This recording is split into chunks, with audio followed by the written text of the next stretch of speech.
इस तरह की जो घटना हुई है इसके लिए जो भी जिम्मेदार है मैं कहना चाहूँगा उसको नहीं बख्शा जाएगा।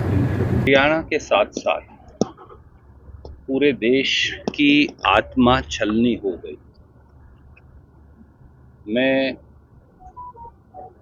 हमारे बेटे विनय नरवाल के पिताजी से कह रहा था कि शायद हम में से कोई ये भी नहीं कह पा रहा कि आप हिम्मत रखिए, क्योंकि हम सब निशब्द हैं इस त्रासदी से।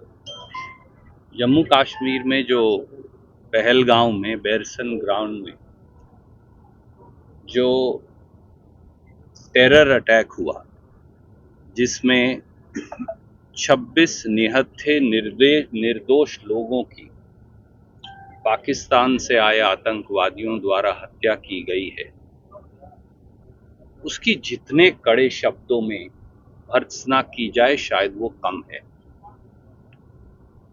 इस देश में हर वो व्यक्ति जिसके मन में मानवता और प्यार भाईचारा है, उसे ये लगा कि परिवार का एक उनके सदस्य चला गया। ये ठीक है कि 26 परिवारों ने अपने परिवार के चिन्ह खोए। नरवाल परिवार ने भी एक ऐसा जाबाज नौजवान जिसने 26 साल की आयु 1 मई को पूरी करनी थी, हमने भी वो बेटा हरियाणा के लोगों ने खोया। पर यह भी सच है कि हिंदुस्तान के हर परिवार को ये लगा कि उनके परिवार का एक सदस्य जो है वो वीर गति को प्राप्त हुआ। जिस प्रकार का पाक प्रायोजित आतंकवाद नृशंस तरीके से चल रहा है, उस पर एकमत होकर लगाम लगाने की जरूरत है। किसी प्रकार के राजनीतिक या सामाजिक भेदभाव से ऊपर उठकर, किसी प्रकार की राजनीति से भी ऊपर उठकर, और कांग्रेस पार्टी और उसके अध्यक्ष और राहुल गांधी जी ने तो कहा है कि हम सरकार और देश के साथ खड़े हैं, अटल और अटूट तरीके से कड़ी कार्रवाई हो, एक ऐसा उदाहरण पेश किया जाए उन उग्रवादियों के खिलाफ भी और उनसे ज्यादा जरूरी उन उग्रवादियों के पोषकों के खिलाफ भी, जिन्होंने उन उग्रवादियों को हमारे देश की सरजमी पर भेजा। उन्हें ऐसी सजा दी जाए कि सजा भी दहल जाए। तभी हमारे इन 26 साथियों की कुर्बानी जो है, जो उन्होंने देश के लिए दी, तभी उनके परिवारों को और पूरे देश को शायद थोड़ी सी तसल्ली और उनको थोड़ी सी श्रद्धांजलि हम दे सकें। एक बात और कहेंगे, जिस प्रकार से आज मैं तो आपके टेलीविजन चैनल्स को देखता हूं, एनडीटीवी नाम के टेलीविजन चैनल दिखा रहे थे कि उग्रवादियों ने 1 हफ्ता पहले वहां रैकी की, बैरसन ग्राउंड की। कोई कह रहा है कि ये पीर पांजाल से आए थे, कोई कह रहा है 3 पाकिस्तानी थे, 2 दूसरे लोकल थे। अगर ये सारे इंटेलिजेंस इनपुट्स थे सरकार के पास, इंटेलिजेंस एजेंसीज के पास, तो कश्मीर तो दुनिया की सबसे बड़ी मिलिट्री कमांड है, 3.5 लाख फौजी और सिपाही लगे। तो ऐसे में क्या ये इंटेलिजेंस और सिक्योरिटी फेलियर नहीं है? ये पहली बार नहीं हो रहा। हर बार हम कहते हैं कि हम सीख लेंगे। याद करिए पठानकोट एयर बेस पे हमारे जिस प्रकार से सेना और वायु सेना के लोगों को मारा गया था, उसके बाद हमने कहा कि हम सबक लेंगे। फिर उरी में आर्मी बेस पे यही हुआ, फिर नगरोटा के आर्मी बेस पे यही हुआ, फिर अमरनाथ यात्रा में यही हुआ, फिर रायसी में फिर यही हुआ, फिर पुलवामा में यही हुआ, और अब पहलगांव में यही हुआ। कितने और लोगों को वीरगति को प्राप्त करना पड़ेगा, जिसके बाद हमारी इंटेलिजेंस एजेंसीज और इंटेलिजेंस देखने वाली केंद्र सरकार जागे। ये आलोचना नहीं है, ये अनुरोध है। गृह मंत्री और प्रधानमंत्री जी को अपने अंतर्मन में झांक कर देखने की आवश्यकता है। ये उनसे अनुरोध है, उनकी आलोचना नहीं, क्योंकि जम्मू कश्मीर प्रांत नहीं है, यूनियन टेरिटरी है। इसका सीधा नियंत्रण प्रधानमंत्री और गृह मंत्री अमित शाह जी और नरेंद्र मोदी जी के पास है।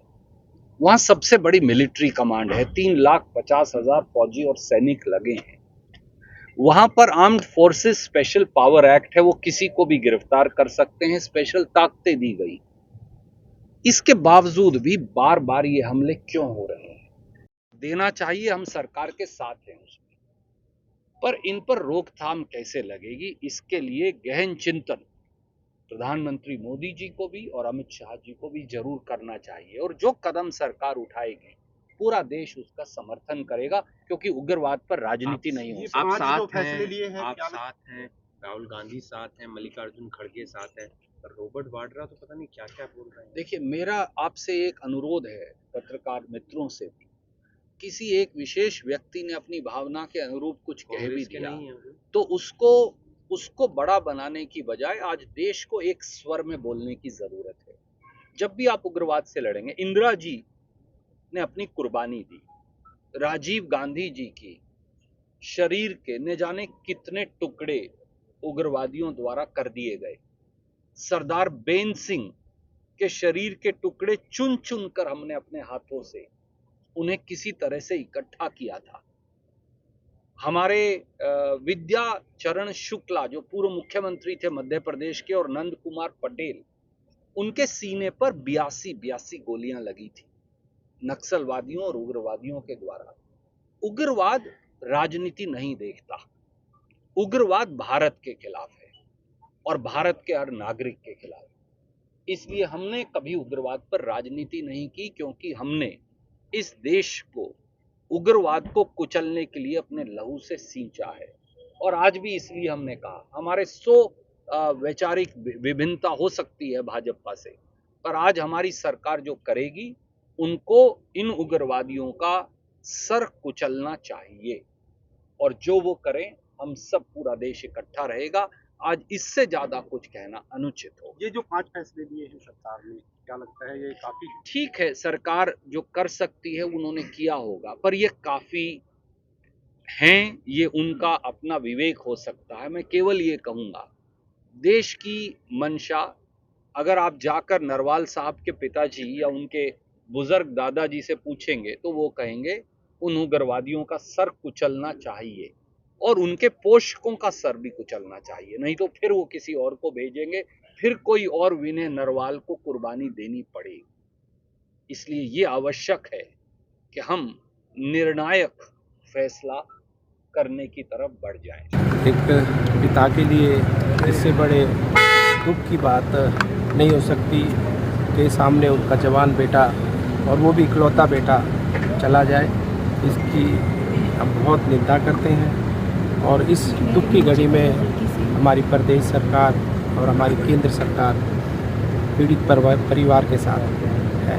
कुछ बात रखी उनके पेरेंट्स ने आपके आगे जो सरकार तक आप पहुंचाने का प्रयास करेंगे? नहीं, अभी ऐसी कोई बात नहीं है। अगर कोई, मैंने कहा ना कि प्रदेश सरकार और केंद्र सरकार इनके साथ है, और जो भी मदद होगी वो करेंगे। ऐसे क्या कदम की ज़रूरत है जो आपको लगता है इस वक्त केंद्र सरकार को उठाना चाहिए? केंद्र सरकार कई सख्त कदम उठाने जा रही है, सारी चीज़ें हम नहीं अभी डिस्क्लोज कर सकते हैं, और इसका आप नतीजा और इसका निर्णय बहुत जल्दी आपके सामने आ जाएगा। बहुत शुक्रिया। धर्म देखकर गोली मारी गई तो क्या कहेंगे? देखो, ये बहुत ही